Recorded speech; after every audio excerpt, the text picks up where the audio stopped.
दा आङो कास्टम बसुमतारी बिथांखौ जे बिथाङा मोनसे समाव दुलाराय बर' फरायसा आफादनि सासे गोख्रों दैदेनगिरिमोन।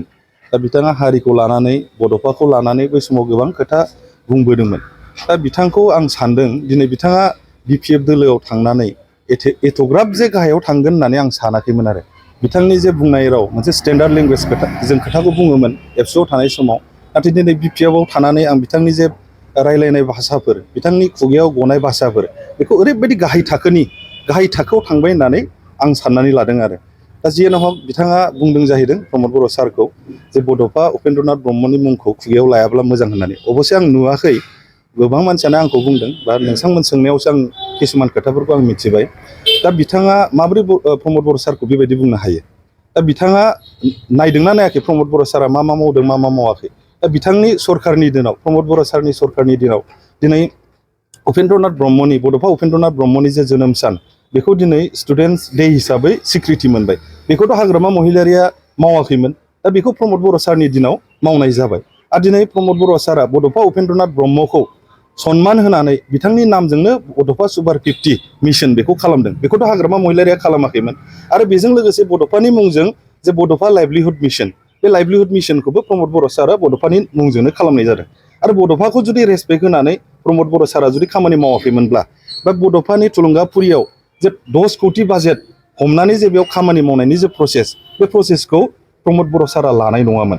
दा जानला मानला पलिटिक्सनि नामाव जानला मानला बिदि मुं सुलाबायनाय, जानला मानला खोथा बुंनाया थिग नङा होननानै आं सानो।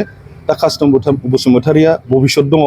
दा बिथांनि बैसोआबो दासिमबो एसेबांखिनि जायाखै। बिथाङा सासे गोरों व्यक्ति, बिथाङा समाजावबो कन्ट्रिबिउसन होबाय, मोनसे जातीयता आफाद गोथार एबसु बायदियाव थानानै बिथाङा जातिखौ कन्ट्रिबिउसन होबोबाय। जाहाथे बिथाङा भबिष्यत समाव गावनि सोद्रोम आखुखौ लानानै, सोद्रोम भाषा बुंनानै जाहाथे आवगायलाङो, मोजां समाजखौ दैदेनलाङो, आं बेखिनिखौसो बिथांखौ खावलायनाय जायो। दा लाइमोनफ्रा खुदिद्रों होननानै सोर बुंदों? बेखौथ' कास्टम बसुमतारी बिथाङासो बुंदों। दा लाइमोनफोरजों बिथाङा सावरायदोंना सावरायाखै आं मिथिया, नाथाय लाइमोनफ्रा जोंजों जे रोखोम कानेक्सनाव थादों, इडुकेटेड लाइमोनफ्रानो होन, जायफोर बिथांमोनहा माने इडुकेटेडबो नङा, जाय बिथांमोनहा MA BA पास जायाखै, बिथांमोनजोंबो जोङो जगाजगआव थादों। आरो बिथांमोनहा ओरैबायदि मोनसे जोंनि सरकारनि सायाव, प्रमद बर' सारनि सायाव ओरैबायदि मोनसे माने बाख्नायनाय भाषा बुंदों जे प्रमद बर' सारा जे जोंनि लाइमोनफोरखौ लानानै जे स्पर्ट्सआनो जाथों, दा थिग बिदिनो इडुकेसन सेक्टरानो जाथों, स्किल डेभेलपमेन्टनि किसुमान खामानियानो जाथों, बेखिनि खामानि मावनायाव लाइमोनफ्रा प्रमद बर' सारखौ ओरैबायदि बाख्नायदों।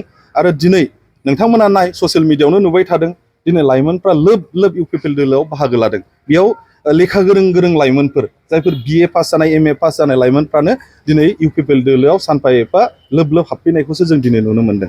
दा लाइमोनफ्रा बे बोराबदों मादों होननाय बे कास्टम बसुमतारीनि बेक्तिगत मन्तब्य, बेयाव जोंहा जेबो गोनो गोथो बुंनांगौ खोथा गैया। दा बेखौ अपोजिसनफ्रा बेखिनि बाथ्राखौ बुंखागोनखा। जोंबो अपोजिसनब्ला जोंबो रुलिंनि सायाव बेखिनि खोथाखौ बुंखागोन। जिहेतु गावबा गाव पार्टिखौ स्ट्रं होननानै बयबो पार्टियानो बुंनानै लाखायो। दिनै गमामायैनो बिपिएफ दोलोआ बेसेबां स्ट्रं, इउपिपिएल दोलोआ बेसेबां स्ट्रं, बेखौ आं बुंलायलायनाङा, बेखौ रायजो राजाफ्रानो मिथिगासिनो दङ। दिनै बिपिएफ दोलोआ बेसेबां बियाब देरहानो थांगासिनो दं, बा इउपिपिएल दोलोआ बेसेबां बियाब देरहानो थांगासिनो दं, बेखौ रायजो राजाफ्रानो मिथिगौ। दा बेखौ कास्टम बसुमतारीमोन बायदि आरो बिपिएफनि माखासे सानैसो फिसा फिसा दैदेनगिरिफ्रा जानला मानला बाथ्रा बुंनानै रायजोफोरखौ मिसलिड खालामनो नागिरदोंबा बिथांमोननि भुल धारना। रायजोफ्रा दिनैनि थारिखआव माने रोंद्रायबो नंला, बिजिरनो हाद्रायबो नंला, बयबो लेखा गोरों जाबाय, बयबो ससियेल मिडिया नायनो रोंसै, बयबो दिनैनि थारिखआव माने मेचुरिटिया सानफा एफा बारायनो हमबाय। दा दिनैनि थारिखआव सोरबा दैदेनगिरिया जानला मानला रायजो राजाफोरखौ मिसलिड खालामनो सानदोंब्ला बे एकदम नंखाय होननानै आं सानगोन आरो।